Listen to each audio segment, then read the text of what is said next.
21장은 1절에서 4절만 제외하고 모두 예수님의 종말 광화 내용으로 이루어졌습니다. 예수님은 34절에서 36절에서 신자의 기도 생활이 주 예수님의 재림 준비에서 얼마나 중요한가에 대해서 자세히 다루고 있습니다. 예수님께서는 진지한 기도 생활이 없이는 그의 재림을 제대로 준비할 수 없음을 분명히 말씀하십니다. 34절의 말씀 제가 다시 읽도록 하겠습니다. 너희는 스스로 조심하라. 그렇지 않으면 방탕함과 술 취함과 생활의 염려로 마음이 둔하여지고 뜻밖의 그날이 덕과 같이 너희에게 임하니라.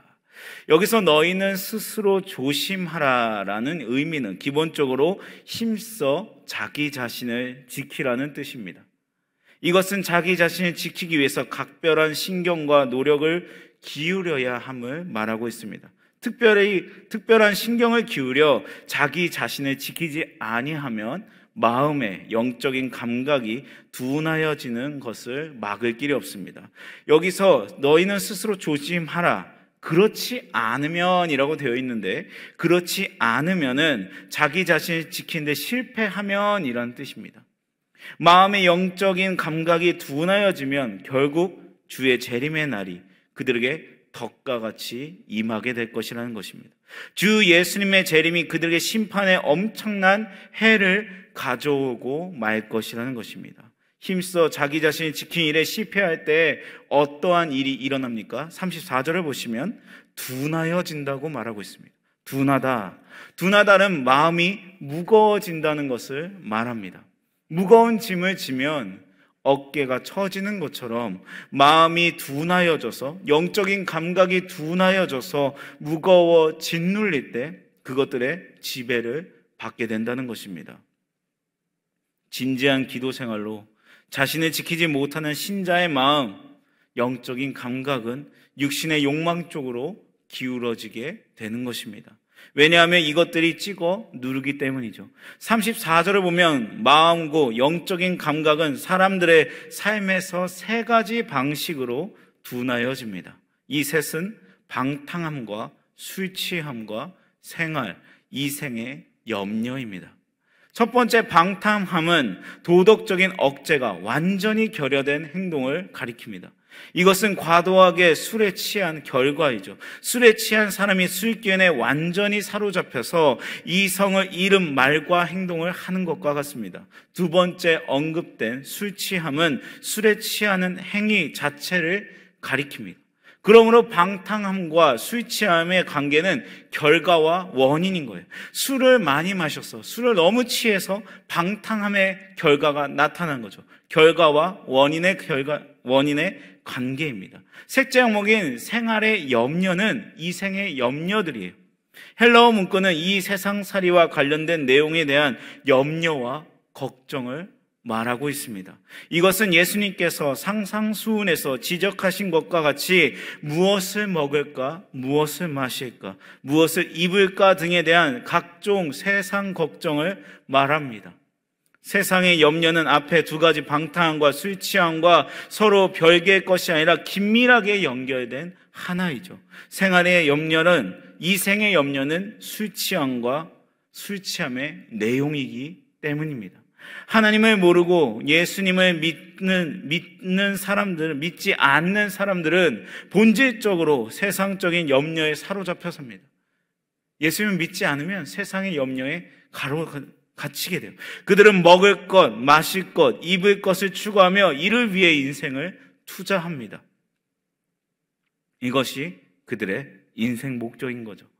심지어 하나님의 자녀들도 세상의 각종 염려와 욕심 때문에 복음의 말씀을 들어도 깨닫지 못하게 됩니다.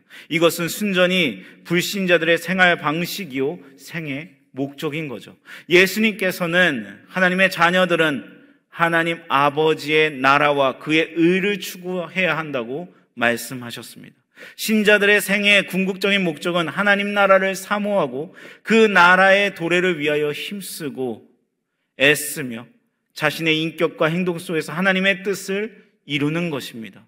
하나님의 자녀들이 이와 같이 살아갈 때 하나님 아버지께서는 그들을 위해 의식주의 문제를 친히 해결해 주신다고 말씀하셨습니다. 둔하여지면 하나님의 뜻을 구하는 것이 아니라 세상적인 걱정만 하며 이 생의 걱정만 하게 됩니다. 그러므로 우리는 힘써 자기 자신을 지켜야 하는 것입니다. 36절의 말씀입니다. 이러므로 너희는 장차 올 이 모든 일을 능히 피하고 인자 앞에 서도록 항상 기도하며 깨어 있으라. 예수님께서는 36절에서 그의 재림과 관련해서 두 가지 목적을 위해서 항상 기도하고 깨어 있어야 한다고 가르치십니다. 첫째는 장차 올 이 모든 일을 피하기 위해서입니다. 장차 올 이 모든 일은 31절에 이런 일들과 32절에 모든 일을 합친 표현으로 장차 올 이 모든 일을 표현합니다. 이 모든 일들은 구체적으로 28절에 이런 일들을 가리켜요. 그러면 이런 일들은 어떤 일입니까? 결국 7절에서 18절까지 언급된 내용을 가리키고 있습니다. 그러므로 이 모든 것들은 구체적으로 믿는 자들이 앞으로 겪을 시험, 환난, 그리고 박해를 말하게 됩니다. 주의 재림 전에 이런 것들이 일어날 것입니다. 신자들은 믿는다는 이유로 많은 어려움을 당하고 형제, 자매, 부모들에게 배반을 당하게 될 것이라고 16절에서 말씀합니다. 예수님 때문에 모든 사람들에게 미움을 받게 될 것이라고 17절에 말합니다. 이러한 박해의 상황에서 하나님께서는 참된 신자들을 보호해 주신다고 말씀합니다. 방금 전에 이 교식에서 고백했던 것처럼 예수님을 믿으면 이제부터 모든 환난과 핍박이 나의 삶 가운데 없다. 나의 인생은 평탄한 길로 갈 거다. 내 앞에 아무것도 없게 될 거다가 아니라 16절에서는 믿는다는 이유 하나만으로 어려움을 당하게 되고 형제, 자매, 부모들에게 배반을 당하는 일도 있을 것이고 예수님 때문에 모든 사람에게 미움을 받게 될 수도 있는다는 것입니다. 이러한 박해의 상황 가운데서 하나님께서는 보호해 주신다는 것이죠. 참된 신자들은 하나님의 도우심을 받아 인내로 이 모든 환난과 시련을 이겨낼 것이라고 18절에서 말씀합니다. 그때를 마주해서야 허둥지둥 기도하는 것만으로 심한 환난과 박해를 이기는 것은 역부족하기에 그 전에 항상 기도하고 깨어 있어야 한다는 것입니다. 그래야 마지막 환난과 박해의 날에 인내하는 신앙으로 배도하지 않을 것이라고 주 예수께서 말씀하신 것입니다. 36절에 이 모든 일을 능히 피한다는 것은 극심한 환난과 박해 속에서도 신앙을 끝까지 지킨다는 것을 말씀합니다. 항상 기도하고 깨어 있으면 환난과 박해를 능히 피할 수 있습니다. 능히 피하다는 어떤 것을 극복할 수 있는 충분한 힘을 의미합니다. 겨우 턱걸이로 마지막 때 환난을 이기는 것이 아니라 여유 있게 능히 이기게 한다는 것입니다. 그러므로 항상 깨어 기도하는 것은 마지막 환난을 이길 믿음의 실력과 힘을 계속 저축하고 비축하는 것입니다. 더 많이 기도하면 할수록 환난을 이길 힘과 능력은 점점 더 강해지는 것이죠. 그러나 기도로 준비하지 않는 신자는 시험에 넘어지게 될 위험이 있기 때문에 예수님께서는 항상 깨어 기도하라고 강조하신 것입니다. 예수님께서 신자에게 닥칠 시험과 박해와 관련해서 예수님께서 왜 항상 기도의 삶을 강조하셨을까요? 공사역 기간 동안 모든 시험을 친히 기도로 극복하셨기 때문입니다. 예수님의 전 사역 동안 진행된 사탄의 반격과 시험은 세 가지 모습으로 나타났습니다. 첫 번째는 사탄의 첫 번째 공격과 시험은 예수님의 공사역 시작 직전 광야 시험이었습니다. 사탄의 두 번째 시험은 사람들을 통해서 간접적으로 있었습니다. 사탄은 유대 종교 지도자들과 유대인들을 이용하여 예수님을 시험했고 심지어 그의 제자들을 통해서 시험하기도 했습니다. 이러한 시험들은 사탄이 무대 뒤에서 은밀하게 진행한 간접적인 시험이었습니다. 예수님의 마지막 시험은 첫째 시험과 둘째 시험을 합친 것보다 더 큰 사탄의 최종적인 시험이었는데 그것은 바로 예수님의 십자가 사건입니다. 예수님의 십자가 사건은 사탄의 최종 시험이었습니다. 예수님께서는 이후에 다시는 시험을 받지 않으셨습니다.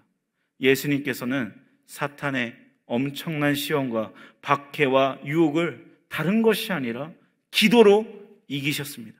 갈라산의 겟세마네 동산의 기도에서 그 본을 보여주셨습니다.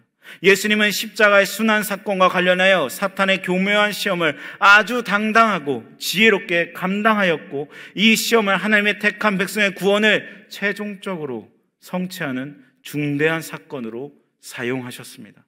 예수님께서는 항상 기도하는 삶으로 물리친 사탄의 마지막 시험인 십자가 고난 사건을 신자의 기도 생활과 그의 재림 이전에 있을 사탄의 마지막 시험과 박해에 대한 교훈으로 연결하셨습니다.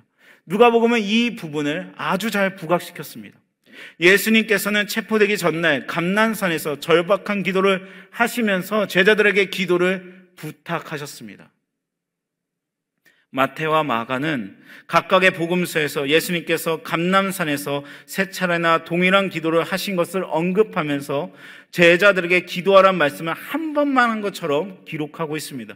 이 두 저자에 따르면 예수님의 처음 기도하러 가실 때는 단순히 깨어 있으라 당부하시고 첫 기도를 하신 후 제자들이 잠을 자는 것을 보시고는 시험에 들지 않게 깨어 일어나 기도하라고 말씀하셨습니다.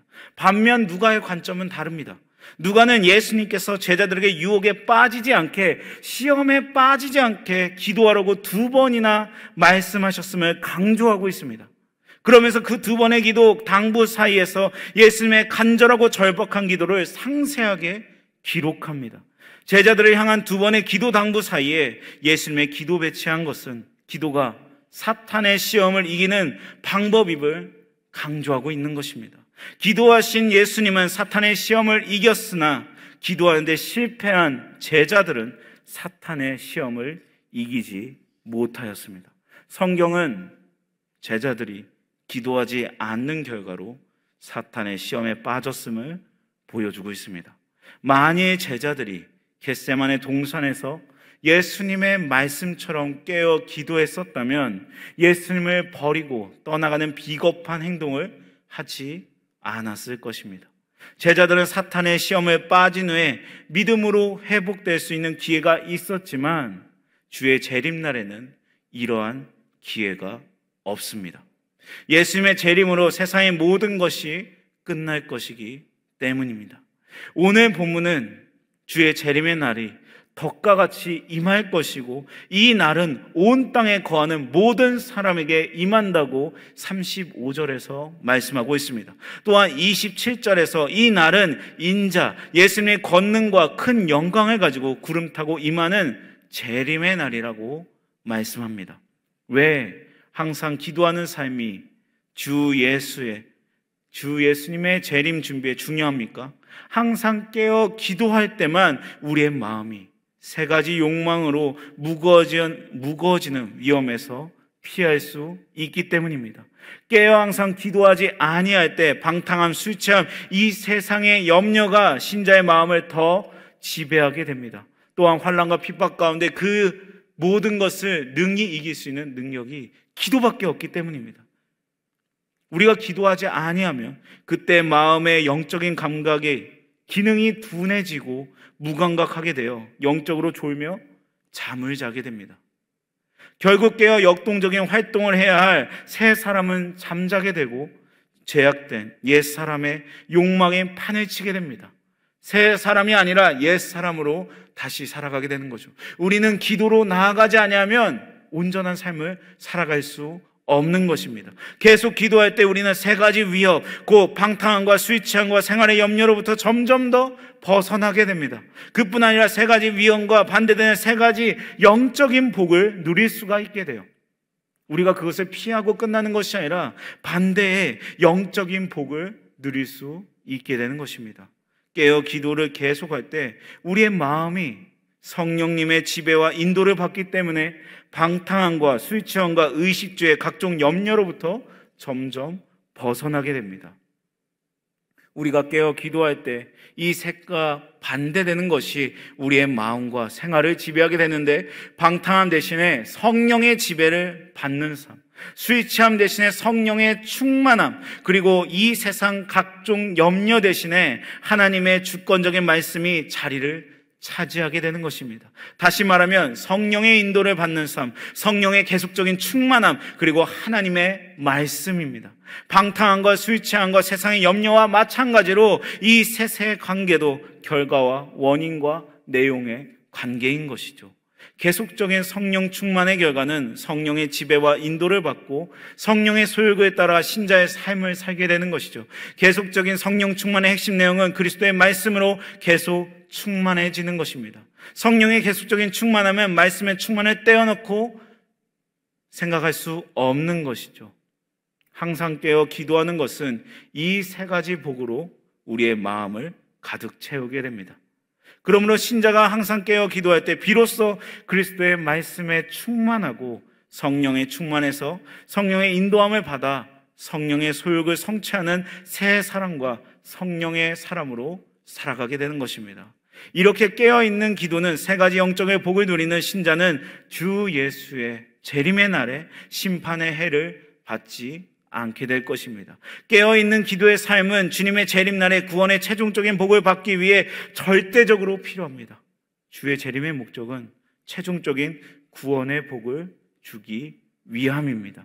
누가복음 21장 28절에는 이렇게 말씀하고 있습니다. 누가복음 21장 28절 우리 다 함께 읽도록 하겠습니다. 시작.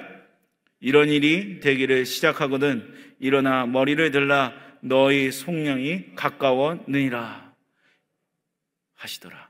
이런 일이 되기를 시작하거든 일어나 머리를 들라 너희 속량이 가까웠느니라 하시더라. 이 말씀은 재림하시는 주 예수께서 구원을 완성시킬 것임을 뜻하고 있습니다. 이것은 신자 안에 시작된 구원이 최종적으로 완성되는 것을 의미합니다. 예수님의 첫 번째 오심이 십자가의 대속을 통한 구원의 성취를 위한 것이라면 그의 재림은 신자에게 시작된 구원의 계속적인 성화의 삶을 통해서 진행되다가 마침내 완성되는 날입니다. 예수님께서는 그의 재림의 날이 영광스러운 구원이 완성되는 날이 되도록 신자들이 항상 깨어 기도해야 한다고 말씀하셨습니다.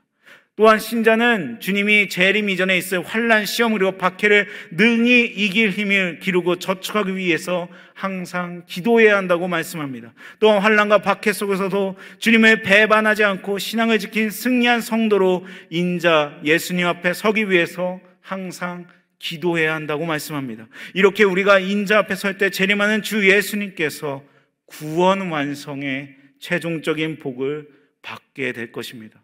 이때 주님은 우리의 신앙을 인정할 것입니다. 그래서 예수님께서는 인자가 올 때 세상에서 믿음을 보겠느냐라고 말씀하신 것입니다. 신자는 주님이 재림하시는 그날까지 항상 기도해야 합니다. 그날까지 항상 밤낮으로 기도하는 자가 재림하시는 주께서 인정하는 믿음을 가진 자입니다. 이것은 누가복음의 가르침만이 아니라 복음서 모두 등장하는 예수님의 가르침입니다. 신자는 깨어있는 기도 생활 없이 주의 재림을 기다릴 수 없고 재림의 최종복을 받을 수 없습니다.